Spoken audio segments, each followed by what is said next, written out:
Imagine qu'à 3 heures du matin, tu te réveilles, t'as faim et tous les magasins sont fermés. Au point que tu décides de tout abandonner parce qu'il n'y a rien au frigo. Tu réalises qu'il y a un magasin qui vient te sauver. Le nom 7-Eleven. Avec les milliers de boutiques à travers le monde entier, tu ne peux pas le rater, surtout si tu habites au Canada ou aux US. On peut partir sur du 5 étoiles où on peut avoir des STF qui glandent l'établissement et c'est ce que Chow a dit. Beaucoup d'STF et d'ivrognes, mais un bon endroit pour prendre du café et des bons sandwichs. Cependant, la règle d'aujourd'hui, c'est que je dois tester 7-Eleven et je dois donner mon humble avis. Et je dois me dépêcher maintenant.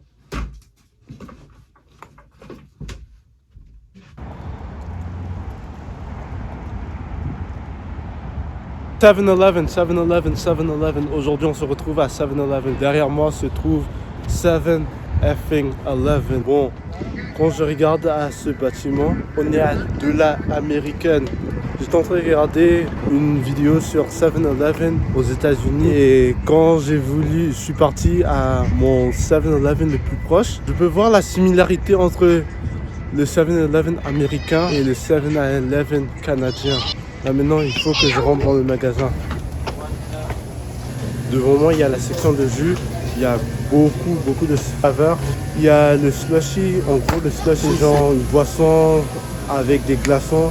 Mais c'est pas vraiment des glaçons, c'est genre une pâte. Et c'est une boisson qui est vraiment froide. Ça vient avec beaucoup de flavors. Pepsi, Crush, Mountain Dew. Ensuite, il y a aussi également les jus. Il y a le Pepsi, le 7-Up, le Fruitopia, le Coca-Cola et j'en passe. C'est assez bien si tu veux boire une boisson rafraîchissante qui est assez froide, mais pas genre trop froide. Derrière moi, il y a juste les jus classiques. Il y a le 7-Up, le Pepsi, le Sprite, le Coca.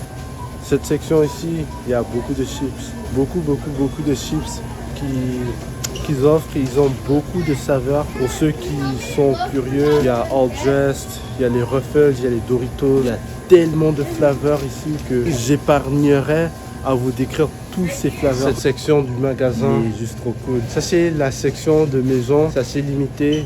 Faut pas s'attendre à trouver beaucoup de variétés parce que c'est quand même un dépanneur et un dépanneur n'a pas beaucoup d'options. Ici là, il y a des cartes cadeaux pour ceux qui veulent offrir des cadeaux à des proches. Et il y a aussi des produits ménagers. Il est 3 heures du matin.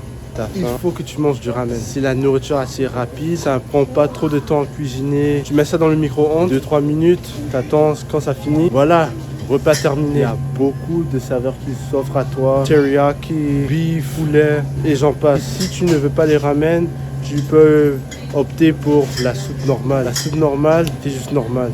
Qu'est-ce que tu veux que je dise? C'est le dernier endroit que je vais vous montrer, c'est la section nourriture, la section malbouffe comme je vais le dire.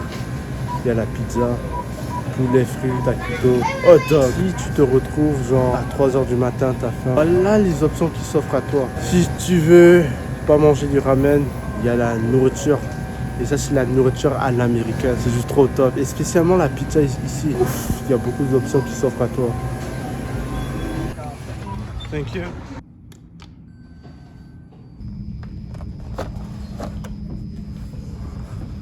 Messieurs et dames, on a finalement notre nourriture. Ouf, oh my days. Quand je regarde à ce poulet et cette... voyez les sacs, oh, ça me refuse de s'ouvrir. Et cette pizza, on est sur du lourd. Bon, je vais vous dire une chose. Avant de faire cette vidéo, je cherchais un endroit où filmer, mais je n'arrivais même pas à trouver un endroit. Et ensuite, j'ai trouvé un endroit où je pense être calme pour filmer cette vidéo. Et il y a quelqu'un derrière moi qui est en train d'étudier. Il y a le concierge qui est en train de nettoyer. Et il y a des personnes qui sont en train de célébrer quelque chose. Et je ne sais même pas qu'est-ce qu'ils sont en train de célébrer. Ça reste un mystère. Malheureusement, on n'a pas pu prendre le sandwich et le café comme Chow a dit. Mais une chose reste claire. Il y a beaucoup de détraqués à ce 7-Eleven. Genre, quand je filmais cette vidéo, il fallait que je fasse attention. Parce que, évidemment, je suis dans un commerce. Et toutes ces personnes veulent faire leur shopping, prendre ce qu'ils ont à prendre et ensuite se barrer. Déjà, je voulais pas être dans leur chemin. Et deuxièmement, il y avait plein de personnes qui étaient en train de camper derrière moi. C'était juste tellement bizarre. Et là maintenant, c'est l'heure de la dégustation. Je vais éviter de parler fort parce qu'il y a des personnes derrière moi qui sont en train d'étudier. Et on va commencer par le poulet. Ce poulet-ci, j'ai oublié la saveur. Il a l'air tellement bien. Bro, c'est même pas si mal que ça. Le truc que je vais dire, c'est que ça s'est passé. On dirait qu'on a juste mis quelques épices et on a dit, voilà, le tour est joué. Je vais ajouter un peu de sauce. On a la sauce moutarde et la sauce honey honest. C'est même pas si mal que ça. On dirait que c'est une chose que j'ai déjà goûté auparavant, mais je n'arrive même pas à mettre mon doigt dessus. Ça, avec l'anès au miel, c'est pas si mal que ça. Là maintenant, on a le deuxième poulet, la deuxième gamme de poulet. Buffalo Wings. À chaque fois que je pars à 7-Eleven et que je décide de manger du poulet, je pars pour cette gamme de poulet. Cette gamme de poulet-ci, c'est juste trop magnifique. Évidemment, il faut qu'on goûte ce poulet avec les deux sauces qu'on a. Pas mal. Et par contre, quand je l'ai mis dans la sauce, j'ai pas trop goûté la sauce. Essayons voir avec l'autre sauce. Là, tu pouvais voir un peu le goût. Le goût, si je devrais le décrire, c'est genre sucré. Il y a un autre goût, je n'arrive même pas à mettre le mot dessus. Troisième gamme de poulet. Sweet Onion Teriyaki, je pense. J'ai oublié le nom. Il y a de la sauce déjà dessus. Déjà, voyons voir comment ça goûte sans les deux sauces. C'est même pas si mal que ça. Déjà, c'est tellement bon. On dirait que c'est du poulet asiatique. Rien à dire, je pense que je vais épargner ces deux sauces-ci. C'est bon sans les sauces. Alright. Maintenant, goûtons à la pizza. La pizza qu'on a, c'est la pizza barbecue. Et la pizza barbecue, c'est tellement bon, mais on dirait que c'est assez sec. On dirait que ça a resté dans le four durant toute la journée. C'est dur.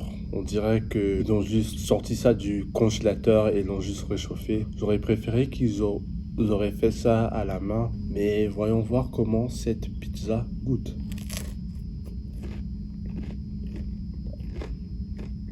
Bon, cette pizza-ci, c'est assez sec. Je goûte pas la saveur barbecue. On dirait que tu as acheté ça pas à un autre magasin, tu l'as juste réchauffé et tu l'as vendu ça au client. Je suis assez déçu. Je m'attendais que la pizza soit fraîche. Ça, c'est ce qu'on a. Non, on va finir cette nourriture.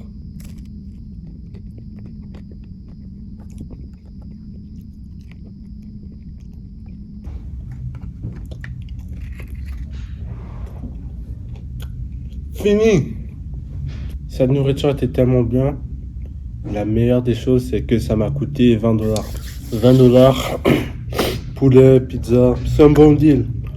C'était vraiment bon, ça m'a rempli le ventre, honnêtement, rien à dire. Et là maintenant, je vais vous donner mon avis. Le poulet teriyaki, 7 sur 10. Un peu plus d'assaisonnement. Les sauces, 8 sur 10. Trop sucré, trop bland. L'autre sauce aussi, Hans au miel et la pizza, 4 sur 10. Malheureusement, Ciao, elle avait raison. C'est un bon endroit pour prendre ta nourriture et se déguerpir aussi rapidement que possible. Eh bien, ça conclut la vidéo. Merci d'avoir regardé cette vidéo. Et on se voit à plus tard. Ciao.